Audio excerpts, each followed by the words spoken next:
Hello, everyone. I'm Tracy Beitelman, Director of Grants here at SMC's Grants Office. I want to welcome you to the Grants Office training entitled Grant Management 101, Getting Started with Award Management. This training provides an overview of the processes to get you started with the management of your new grant awards. While the information is focused on those persons who will be responsible for managing grant awards and implementing the awarded projects, we hope the information is useful to all persons who may participate in some aspect of the project team. The Grants Office is happy to be a part of your project management team and to work with you to see your project successfully implemented from beginning to end. Through the next few slides, we will talk about the steps to get you started. More detailed information can be found in the Grant Management Handbook, which is provided to the project managers upon notice of award, and a link to the electronic handbook is provided at the end of this presentation. So let's get started with an overview of the information that will be presented in this training. First, I will discuss the role and responsibilities of the grant manager and the grant management support that is structured around you and your success in implementing the project and management of your grant award. Then we will get into some basics regarding the award implementation process flow and the notice of award. I'll explain the Board of Trustees approval process, which must be completed before any projects can begin. I will also highlight important steps to consider when coordinating the hiring of personnel, maintaining the budget, and collecting and assessing data. The training will also discuss other aspects of early grant implementation, such as procurement system training and reporting. Finally, this training will end with some helpful do's and don'ts for successful grant management. Now let's talk about the role of the grant manager. The grant manager, which is sometimes called the project manager or project director or principal investigator, is the go-to person for the grant and all activities related to its successful implementation. As the grant manager, you are the institution's expert for the grant award and the primary liaison with the funding agency. As a grant manager, you have a number of responsibilities. But two primary responsibilities include program responsibilities, which ensures that the project goals, objectives, and outcomes of the project are achieved on time and within budget, and your fiscal responsibilities, to ensure the fiscal accountability of the grant, ensuring that the grant funds are expended according to the grant agreement. As a grant manager, your role also includes understanding and ensuring compliance with all rules and regulations of the grant, and coordinating with the Grants Office and Fiscal Services Office through the life of the grant regarding scope changes, period of performance extensions, and all reporting or other grant administrative activities. Now, one note, although faculty members are often identified as participants or principal investigators as a part of the grant, they may write or implement grant-funded projects.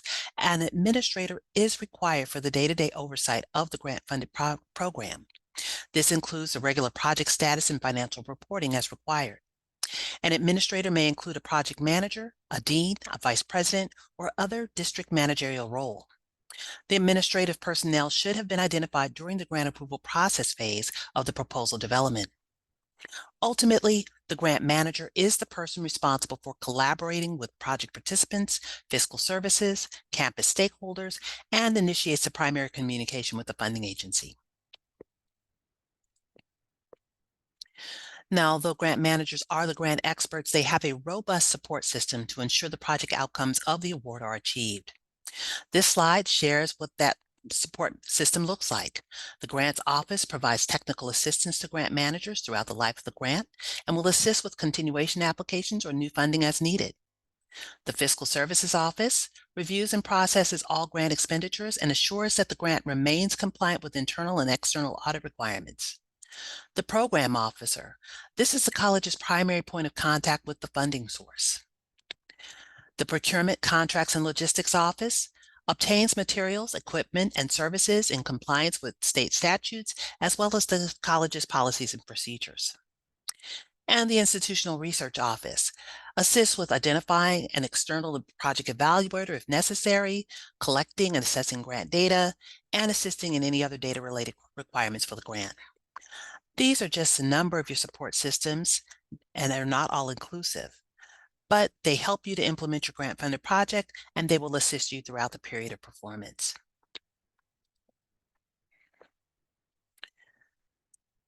Now, on this slide, we're showing a flow of activities for the award implementation. This sequence of activities for the implementation of your award begins with a careful review of your original application and the award agreement. Reviewing these documents helps to ensure you understand all policies and procedures, and it confirms the scope of the grant and the expected performance measures and outcomes in the application, and that they are in line with the grant award and are consistent. Now, while you're confirming your award documents, you'll also want to prepare the grant award acceptance by the Board of Trustees. I'll speak more about this in a few moments, but what it's important to note is that you will not be able to begin your project activities or expend any grant funds until the Board of Trustees approves the acceptance of your award. As a part of this preparation, this will include meeting with your accounting manager and fiscal services so that they can help you with some of the necessary documents, including your budget. Once you've received your Board of Trustees approval, you can begin your hiring, purchasing, and grant implementation activities. Now, while this chart shows a linear progression of activities, the reality of grant management is that these activities will happen concurrently.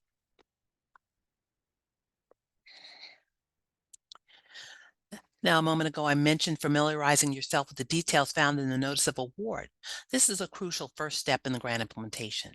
A grant is a legal contract between the funding agency and the district, and your award notice is the official document needed for the Board of Trustees approval. It also contains important information, including the grant number, the contact information for the funding source's program officer, and the necessary reporting requirements.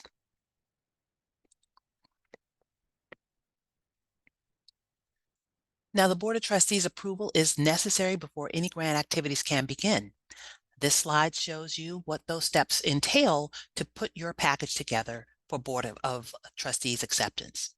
This includes the agenda item template, the grant award notice, the submitted application, the compliance guidance that is provided by the funding source, the approved budget, and any supplemental support documents that were provided as a part of the award or provided as a part of the application. After preparing the package, the Board of Trustees agenda template should be signed by your area vice president. Once signed, all awarded documents will be forwarded to the Fiscal Services Office to the attention of the accounting manager. The accounting manager will then review the documentation for thoroughness and may contact you for additional information or clarification. Be sure to note the Board of Trustees meetings and the due dates for submitting the agenda items so that it is completed and submitted on time. Generally, documentation is required to be submitted to the Fiscal Services Office 3 to 4 weeks prior to the upcoming board meeting. Connecting with your grant accountant in the Fiscal Services Office as you begin to prepare the agenda template is imperative. You'll also need to assign the correct accounting codes to the planned expenditures that will be included in the Board of Trustees acceptance memo. The Fiscal Services Office will provide a chart of accounts, and you should work with your grant accountant to ensure accuracy. Concurrently, while preparing the package for presentation to the Board of Trustees for approval, you will work with Fiscal Services to identify the persons who will be responsible for submitting requisitions in the best accounting system. This may be a project manager, an administrator, or an administrative support person. Fiscal Services will request this information from you in order to have processes in place once the Board of Trustees approves your grant award. Now, this slide shows you an example of the board acceptance memo. Note the action date. This is the date that it will go to the Board of Trustees for their approval. The information here at number 2 shows who is requesting that approval, which is your vice president, who is reviewing that approval, which is the chief director of business services, and who is approving the action to go forward, which is our vice president of business and administration. The memo will also include the title of the grant, the granting agency, the amount of the award, the period of performance, and number 4 provides a summary of the information that was included as a part of your grant, the purpose of the grant, what is intended to happen with that program. Below is the number 5 point, which is your expenditures. These are the expenditure categories that you're going to be working with the Fiscal Services Office on to ensure that you are accounting for the expenditures and the certain chart of accounts that will be included as a part of the budget going forward.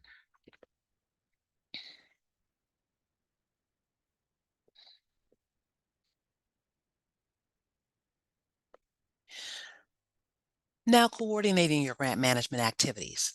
This involves establishing or continuing relationships and protocol with the various SMC departments that will help you throughout the life of your grant. This includes human resources, financial aid, fiscal services, and institutional research. The following slides will detail how to begin hiring, purchasing, collecting data, and initiating all other grant activities.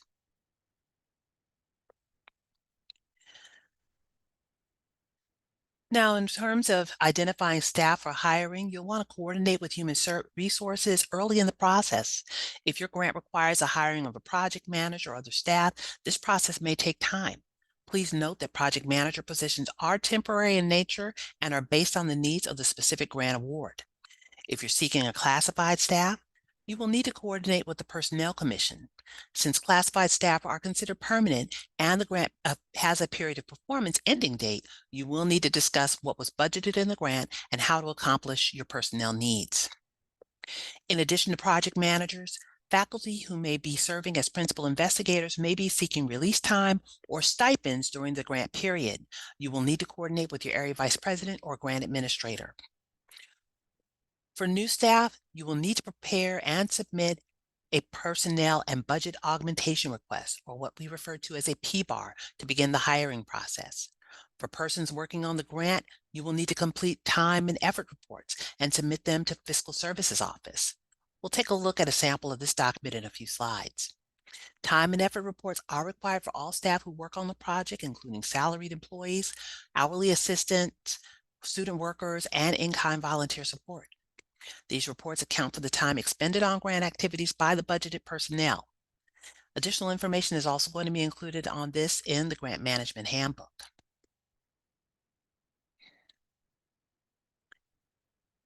Now, if you're seeking a student worker to support your grant-funded activities, you'll need to work with the Office of Financial Aid. They have an online student request form that must be completed. The website is noted on the slide, and please feel free to contact them for more information.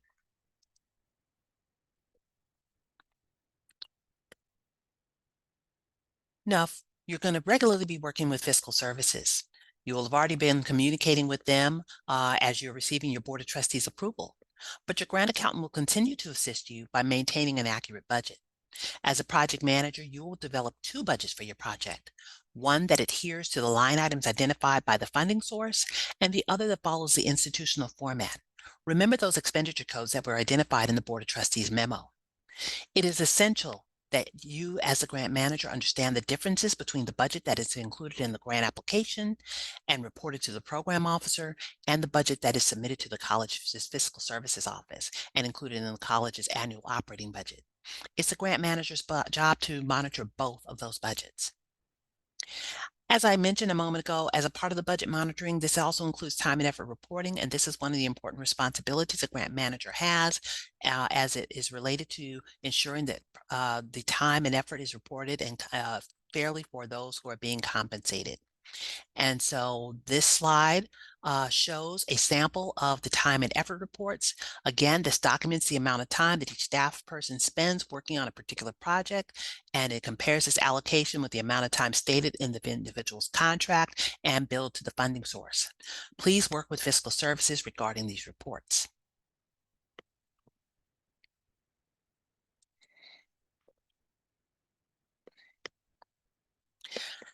Now, another area of support for your grant will be the Office of Institutional Research. Your grant may require a grant evaluator, whether proposed as a part of the grant budget or if you consider the evaluator a key component outside the grant budget. Please work with the Office of Institutional Research to assist you with your data needs and project evaluator needs.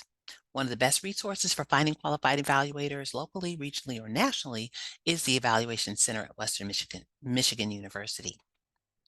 Institutional research is also the go-to office for any data that you need related to your project, research that you may need related to your project. They have all of the resources necessary, and please feel free to reach out and contact them throughout the life of your grant for those purposes.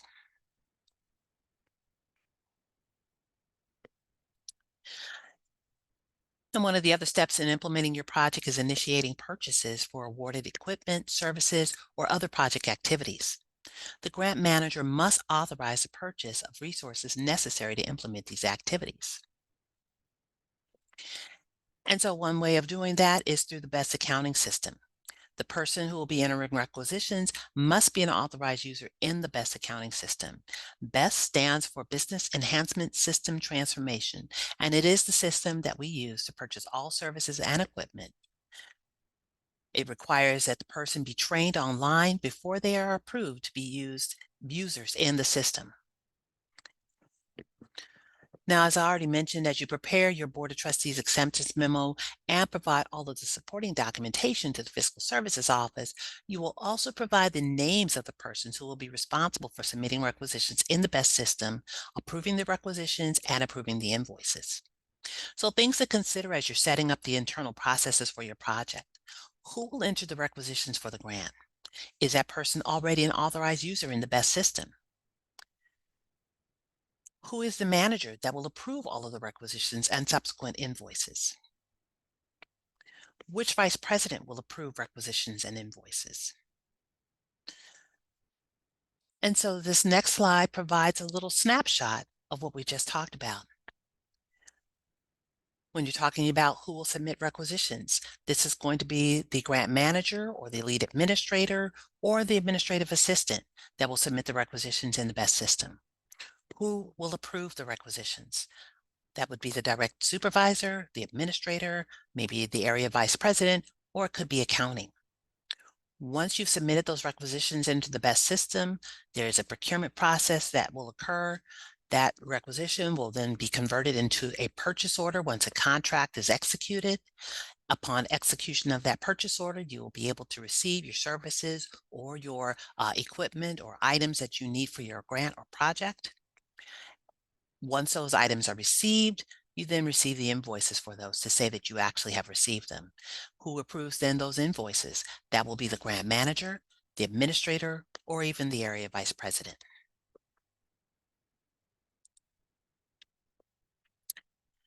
Now let's talk about reporting. Another important responsibility the grant manager has is the reporting of the successes and the challenges in meeting the project's goals. As we've discussed, the funding source will outline its reporting requirements in the award letter, the attached contract, or even in follow-up correspondence. It is the grant manager's responsibility to complete and submit these reports on time. Depending on your grant program, reporting may be quarterly, semi-annually, or even annually. You'll need to know this information to ensure compliance. As a grant manager, you will prepare the narrative reporting, communicating the activities for the reporting period. You'll also work with the Fiscal Services Office to develop the expenditure report for the period. Fiscal Services has also implemented an internal grant reporting submission process to ensure all regulations and requirements are followed when submitting to the granting agency. As a part of the process, the project manager will send a draft of the completed report to the grant accountant, along with the ledgers and any additional support files related to the metric reporting. The assigned grant accountant will confirm that the expense and budget numbers reflected on the report match the district ledger and will forward the expense or performance report along with the ledgers and any institutional research data files to the accounting manager for review, and upon approval will forward to the vice president of business and administration for approval and sign off. Now, these review activities should happen before you as the project manager submit the reports to the grant sponsoring agency. And please note that reports should be signed by the president superintendent or your area vice president prior to submittal.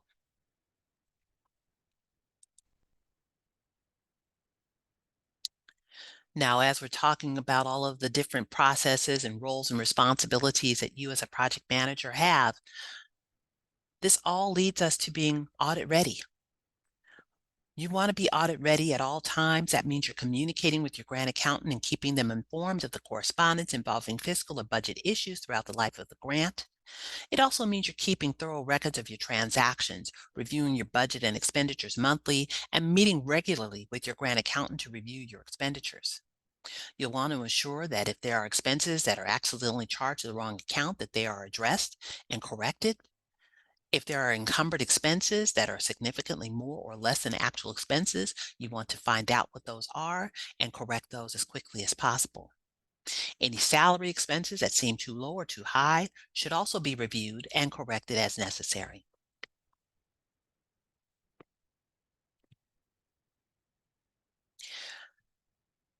Now, as we close, we just want to share a few do's and don'ts to assist you in your role as a project manager.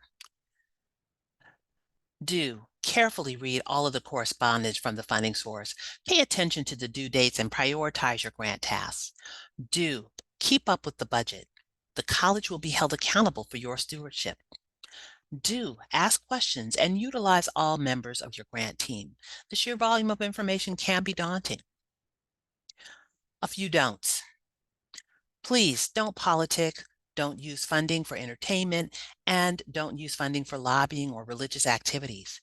Each of these activities is strictly prohibited by nearly all funding sources. Please don't purchase from or award contracts to relatives or friends. And please don't use your grant funds to supplant existing resources. This means you cannot use your grant funds to pay for existing costs that would otherwise have been paid by the college.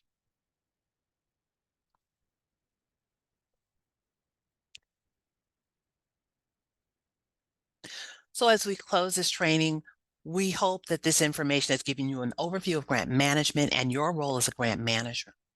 For more detailed information, please refer to the Grant Management Handbook located in the link on the screen, or please reach out to the grants office.